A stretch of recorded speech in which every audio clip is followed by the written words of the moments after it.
Trump's special prosecutor, Jack Smith, has now been caught twice lying in the Trump indictments. Hunter Biden has been assigned a special prosecutor, but it's not what you think. And President Biden refuses to give RFK Jr. Secret Service protection. Thank you so much for liking and sharing these videos on Facebook and Twitter. It really helps me out. So thank you so much. I'd also like to thank today's video sponsor, Alex Alberon and Company, and I'll tell you more about them later in this video. After an anti-corruption Ecuadorian presidential candidate was assassinated, RFK Jr. has once again called on President Joseph Biden to supply him with Secret Service protection. Kennedy's campaign manager, Dennis Kucinich, stated, "Mr. Kennedy has met all the protection criteria. The only conceivable reason he is being denied is because of a conscious decision by the White House to deny him security and the consequences."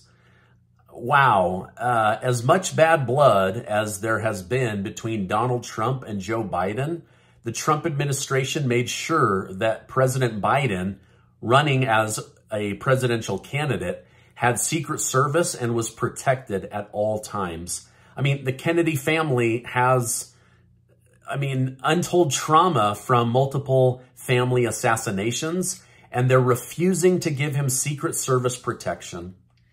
Former President Donald Trump has responded to Prosecutor Jack Smith's attempt to move his January 6th trial to early 2024. Trump stated, "Deranged Jack Smith has just asked for a trial on the Biden indictment to take place on January 2nd, just ahead of the important Iowa caucus. Only an out-of-touch lunatic would ask for such a date, one day in the new year and maximum election interference with Ohio." While this possible expedited trial is bad news for Trump, a judge has ruled against Jack Smith in his previous decision to ban Trump from commenting on the evidence posed against him. While this is a big win for free speech, the judge did rule that Trump won't be able to comment on witnesses or show videos used in his upcoming trial.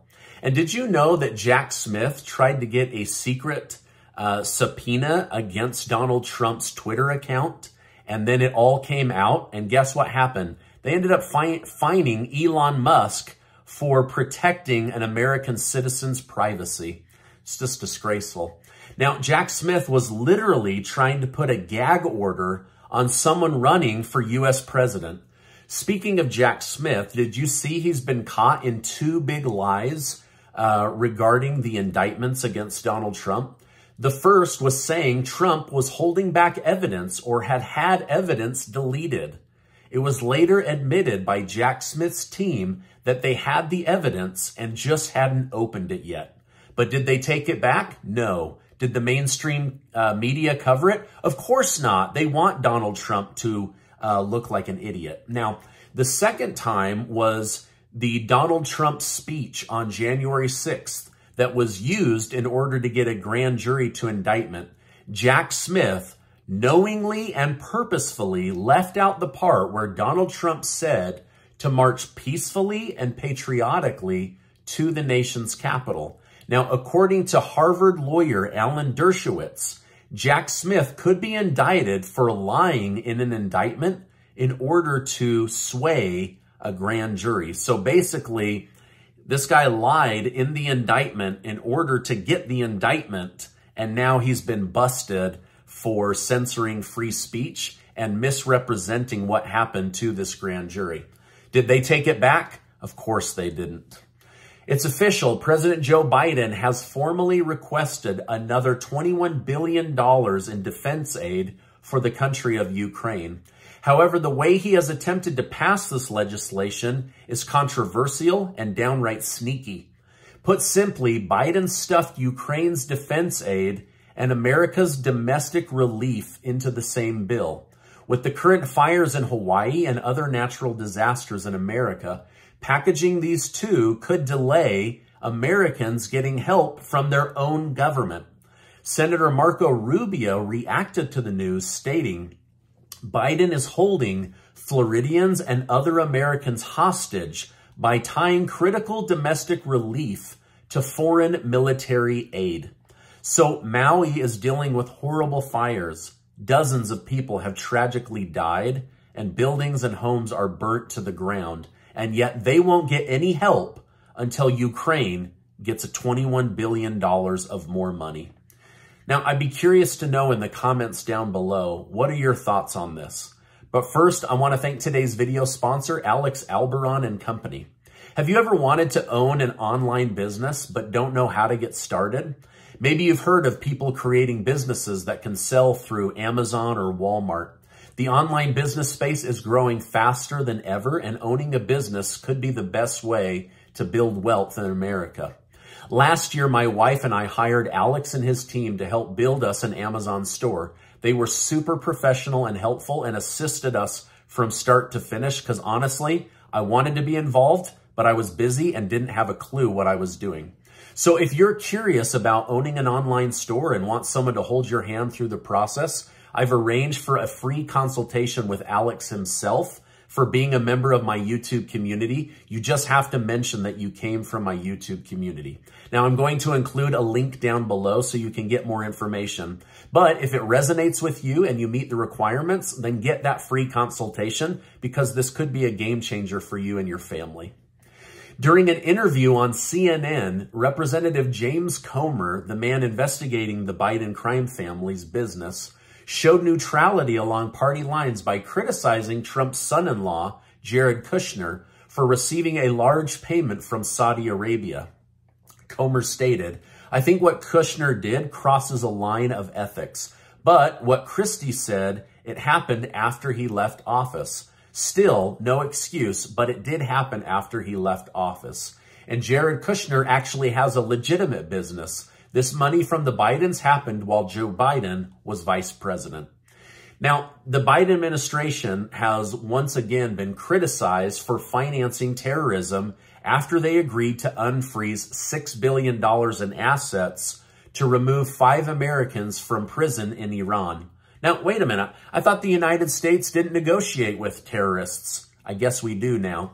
Representative Claudia Tenney was heavily against the decision. She said, "Not only does this show the Biden administration will bow down to terrorists, but it encourages terrorists regimes to kidnap more Americans with the prospect of a payoff.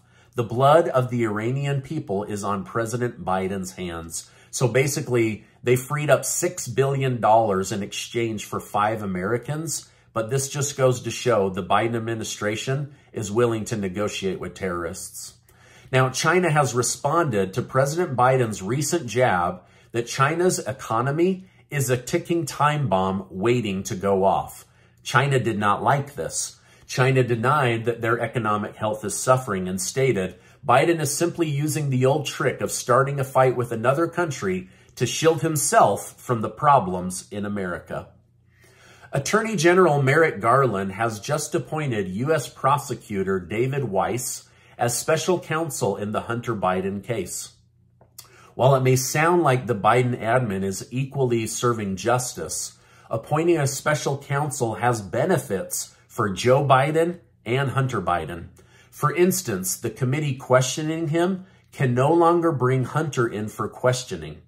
Russell Dye, a spokesman for Representative Jim Jordan, stated, "Weiss has already signed off on a sweetheart plea deal that was so awful and unfair that a federal judge rejected it.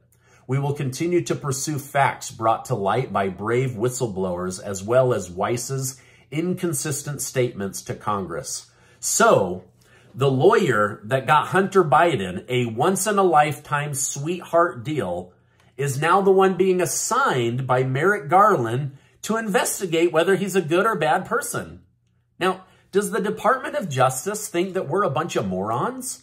That we can't see right through their trick? This is absolute insanity. I mean, they're like hiring a fox to guard the nest of the hens. It's crazy to me. Now, Ukrainian President Zelensky has fired all military recruitment leaders over suspicion of rampant corruption. Zelensky stated This system should be run by people who know exactly what war is and why cynicism and bribery during war is treason. Instead, soldiers who have passed through the front or who cannot be in the trenches because of their lost health, their lost limbs, but have persevered their dignity and do not have cynicism, these are the ones that can be entrusted. So basically, there was a bunch of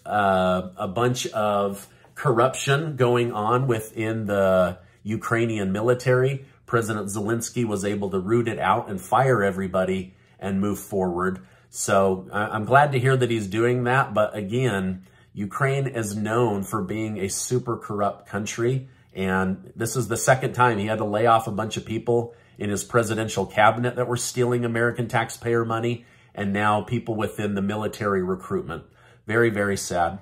Now, before you go, I want to remind you that you are amazing. Thank you so much for stopping by, getting your news here. I know there's a lot of places, so I really appreciate it. Now, make sure to hit that subscribe button and turn on your notification because I want to keep you in the loop on what's really going on. Also, while you're here, check out this super important video or this important video. Thanks so much, and I will see you on the next video.